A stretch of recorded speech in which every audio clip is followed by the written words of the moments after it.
Hello बच्चों, कैसे हो आप लोग। मैं सुमन मैम। बच्चों, आज हम लोग स्पर्श भाग 2 में चैप्टर 8 कर चले हम फिदा ये पाठ पढ़ेंगे। तो कर चले हम फिदा बच्चों कैफ़ी आज़मी द्वारा लिखा गया है। तो सबसे पहले हम कैफ़ी आज़मी के बारे में थोड़ा सा जान लेते हैं कि वो कौन थे। अतहर हुसैन रिजवी का जन्म 19 जनवरी सन 1919 को उत्तर प्रदेश के आजमगढ़ जिले में मजवा गांव में हुआ। अदब की दुनिया में आगे चलकर वे कैफ़ी आज़मी के नाम से मशहूर हुए। कैफ़ी आज़मी की गणना उर्दू कवियों की पहली पंक्ति में आती है। बच्चों, कैफ़ी आज़मी की जो कविताएं हैं वो सामाजिक और राजनैतिक रूप से जागरूकता की ओर ले जाती हैं। 10 मई 2002 को कैफ़ी आज़मी इस दुनिया से रुखसत हुए मतलब उनकी डेथ हुई। कैफ़ी आज़मी की 5 कविता संग्रह है बच्चों। जो इनकी रचनाएं हैं झंकार, आखिरी शब, आवारा सजदे, सरमाया और फिल्मी गीतों का संग्रह मेरी आवाज़ सुनो प्रकाशित हुई। बच्चों, कैफ़ी आज़मी जो थे वो कलाकार परिवार से थे। इनके 3 बड़े भाई भी शायर थे। पत्नी शौकत आजमी थी, बेटी शबाना आजमी जो फिल्म इंडस्ट्री में हैं, फिल्मी दुनिया से संबंध रखती हैं, आप सभी लोग जानते होंगे, मशहूर अभिनेत्रियां हैं। ये है बच्चों उनका जीवन परिचय। अब इनका जो पाठ है कर चले हम फिदा, उसका उसका थोड़ा सा हम सारांश बच्चों जान लेंगे कि जिंदगी जो है वो सब प्राणियों को प्रिय होती है। कोई भी इसे यूं ही खोना नहीं चाहता है। असाध्य से असाध्य रोगी भी हो तो उसको जीवन जीने की कामना होती है। जीवन की रक्षा, सुरक्षा और उसे जिलाए रखने के लिए प्रकृति ने न केवल तमाम साधन ही उपलब्ध कराए हैं, सभी जीव जंतुओं में उसे बनाए बचाए रखने की भावना भी पिरोई है। इसीलिए शांति प्रिय जीव भी अपने प्राणों पर संकट आया जान उसकी रक्षा हेतु मुकाबले के लिए तुरंत तत्पर हो जाता है। पर बच्चों, ये तो हुई व्यक्ति विशेष की बात, लेकिन ठीक इसके विपरीत होता है सैनिक का जीवन, जो अपने नहीं जब औरों के जीवन पर, उनकी आजादी पर आ बनती है, तब मुकाबले के लिए अपना सीना तान कर खड़ा हो जाता है, यह जानते हुए भी कि उस मुकाबले में औरों की जिंदगी और आजादी भले ही बची रहे, पर उसकी अपनी मौत की संभावना सबसे अधिक है। बच्चों, ये है इस पाठ का सारांश। तो ये जो प्रस्तुत पाठ है कर चले हम फिदा बच्चों, ये युद्ध की पृष्ठभूमि पर बनी हुई है। जब 1962 में भारत चीन के का युद्ध हुआ था, चीन ने तिब्बत की ओर से भारत पर आक्रमण किया था। उसके ऊपर से बच्चों हकीकत फिल्म बनी है और ऐसे ही सैनिकों के हृदय की आवाज ये कविता बयान करता है, जिसे जिन सैनिकों को अपने किए धरे पर नाज है, इसी के साथ इन्हें अपने देशवासियों से भी कुछ अपेक्षाएं भी हैं।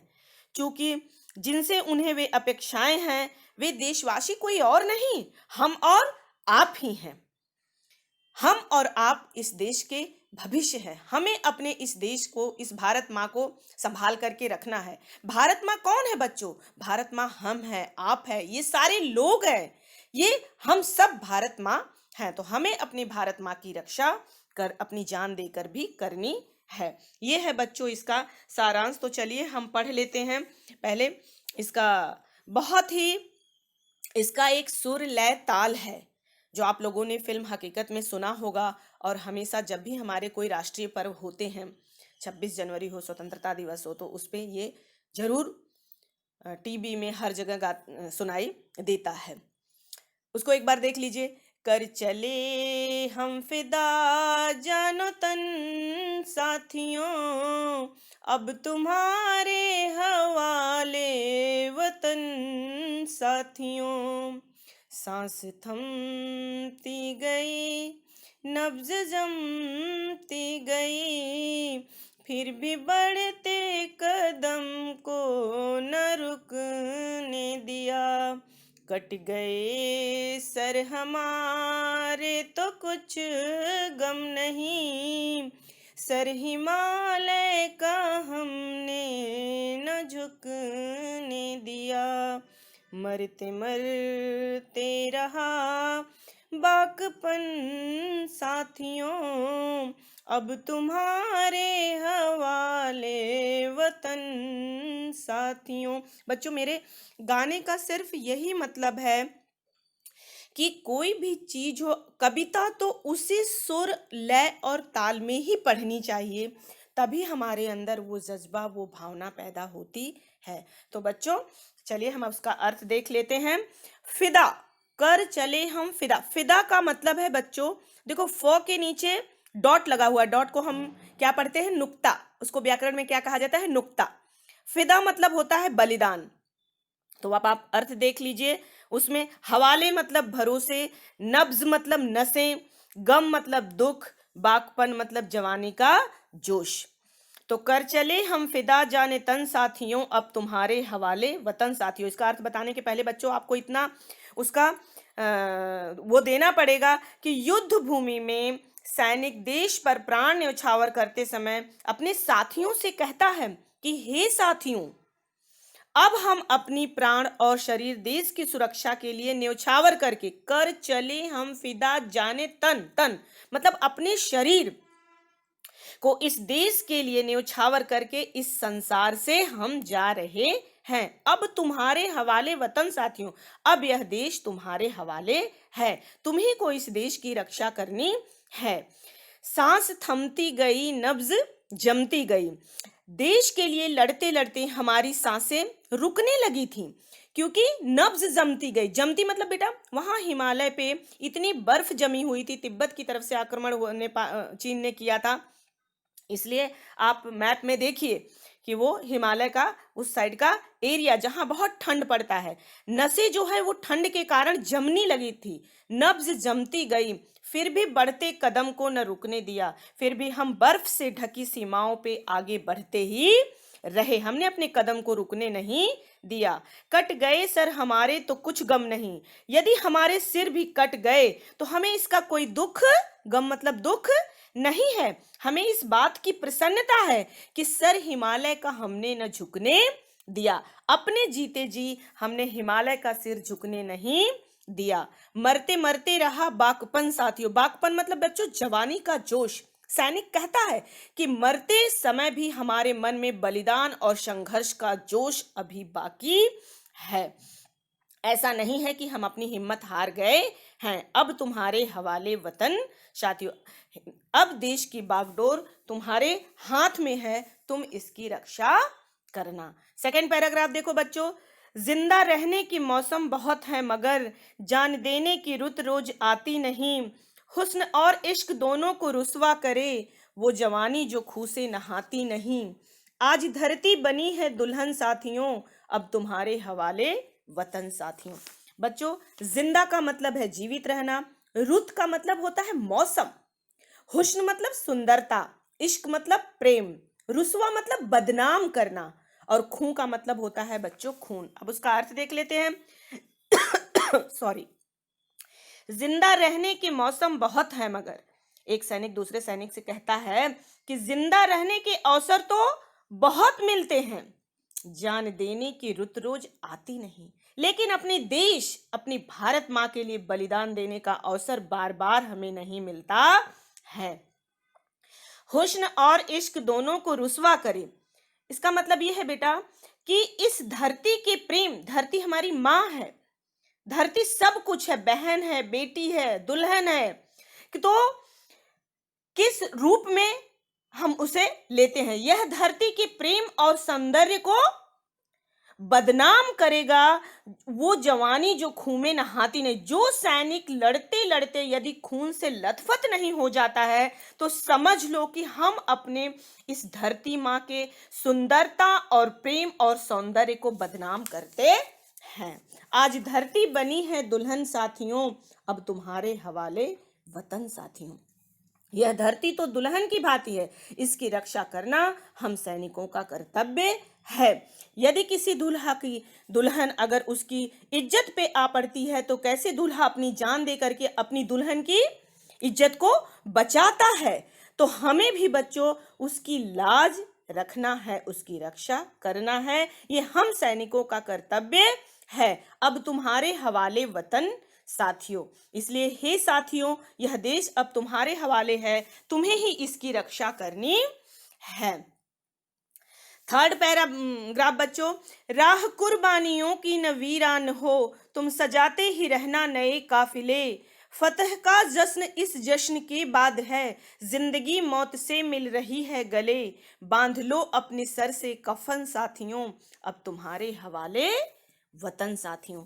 बच्चों, इसमें जो है बलिदानी सैनिक का अन्य सैनिकों से कहना है कि हमने अपने लिए जो बलिदान दिए हैं उसकी राह राह कुर्बानियों की न वीरान हो, वीरान मतलब सूना, अपने देश के लिए जो बलिदान हमने दिया है उसकी राह कभी सूनी नहीं होनी चाहिए। तुम सजाते ही रहना नए काफिले, तुम नए नए झुंड, नए नए काफिले तैयार करते रहना, मर मिटने के लिए, अपने देश के लिए मर मिटने वाले सैनिकों के नए नए झुंड तैयार करते रहना, क्योंकि कुर्बानियों का रास्ता सुनसान नहीं होना चाहिए। फतह का जश्न इस जश्न के बाद है, मतलब इस कुर्बानी के बाद जीत का उत्सव मनाने का मौका मिलने ही वाला है। फतह फतह फतह मतलब बच्चों जीत, कि इस कुर्बानी की जीत का जो उत्सव है अब हम उसे मनाने ही वाले हैं। जिंदगी मौत से मिल रही है गले, आज जिंदगी खुद आगे बढ़कर मौत को गले लगा रही है। बांध लो अपने सर से कफन साथियों, हे साथियों, देश के लिए यह जो मर मिटने का अवसर आया है, तुम मरने के लिए तैयार हो जाओ। अपने सिर पे कफन, कफन मतलब बेटा कफन किसको ओढ़ाया जाता है जब आदमी की मृत्यु हो जाती है, तो कहने का मतलब ये है कवि का कि तुम मरने के लिए तैयार हो जाओ, अब तुम्हारे हवाले वतन साथियों, हम तो बलिदान करके जा रहे हैं, अब यह धरती तुम्हारे सहारे छोड़कर जा रहे हैं, तुम्हें ही इसकी रक्षा करनी है। बच्चों, इसका लास्ट पैराग्राफ आप देख लीजिए, खींच दो अपनी खूसे जमी पर लकीर, इस तरफ आने पाए न रावण कोई, तोड़ दो हाथ अगर हाथ उठने लगे, छू न पाए सीता का दामन कोई, राम भी तुम ही लक्ष्मण साथियों, अब तुम्हारे हवाले वतन साथियों। बच्चों, जमी मतलब धरती, लकीर मतलब रेखा, हाथ उठना मतलब आक्रमण होना, और दामन मतलब बच्चों आंचल। तो देश के लिए बलिदान करने वाला सैनिक अन्य जीवित सैनिकों को संबोधित करते हुए कहता है, हे मेरे साथियों, खींच दो अपनी खून से जमीन पर लकीर, कि तुम अपने खून से धरती पे एक रेखा खींच दो, इस तरफ आने पाए न रावण कोई, ताकि यह धरती सुरक्षित हो जाए और इस रेखा को पार करके आने का कोई शत्रु साहस न कर सके। रावण बच्चों, यहां सीमा के अंदर कोई भी रावण अर्थात शत्रु घुस न सके। रावण की कहानी आप लोग सभी को पता है कि कैसे लक्ष्मण जी ने रेखा खींचा था और सीता जी ने उसको लांघा और रावण उठा करके सीता जी को ले गया। इसलिए उन्होंने कहा है कि कोई भी यदि शत्रु रूपी रावण यहां घुसने की जरूरत करे तो तोड़ दो हाथ अगर हाथ उठने लगे, यदि भारत माता की ओर उसके हाथ उठे, यदि वो आक्रमण करने के बारे में सोचे तो उसके हाथ को वहीं तोड़ करके रख दो। छू न पाए सीता का दामन कोई, सीता के इस पवित्र दामन को, पवित्र आंचल को छूने का साहस कोई न कर सके। राम भी तुम ही लक्ष्मण साथियों, हे सैनिकों, तुम ही राम हो और तुम ही लक्ष्मण हो, अर्थात इस देश की रक्षा का पूरा भार तुम पर है, अब तुम्हारे हवाले वतन साथियों। हे साथियों, अब यह देश की रक्षा का भार हम लोग तुम्हें सौंप कर जा रहे हैं, तुम इसकी रक्षा करना। बच्चों, ये आपका चैप्टर हुआ, आशा करती हूँ कि आप लोगों को अच्छी तरह से समझ में आ गया होगा। कहीं भी कोई कंफ्यूजन होगा बच्चों तो आप लोग हमें कॉल करके पूछ सकते हैं। बच्चों, इसमें ये क्वेश्चन बार बार पूछा जाता है कि क्या इस गीत की कोई ऐतिहासिक पृष्ठभूमि है, तो आपको लिखना है हाँ, इस गीत की ऐतिहासिक पृष्ठभूमि है, क्योंकि सन 1962 में चीन ने भारत पर आक्रमण कर दिया था। इस युद्ध में अनेक भारतीय सैनिकों ने भारत चीन सीमा पर लड़ते लड़ते अपना अमर बलिदान दिया था। इसी युद्ध की पृष्ठभूमि पर चेतन आनंद ने हकीकत फिल्म बनाई थी। इस फिल्म में भारत चीन युद्ध के यथार्थ को दर्शाते हुए उसका परिचय जन सामान्य से करवाया गया है। इसी फिल्म के लिए प्रसिद्ध शायर कैफ आजमी ने कर चले हम फिदा नामक ये मार्मिक गीत इन्होंने बच्चों ये लिखा हुआ है। तो ये बच्चों आपका चैप्टर पूरा हुआ। आशा करते हूँ कि आप अच्छी तरह समझ गए होंगे। धन्यवाद।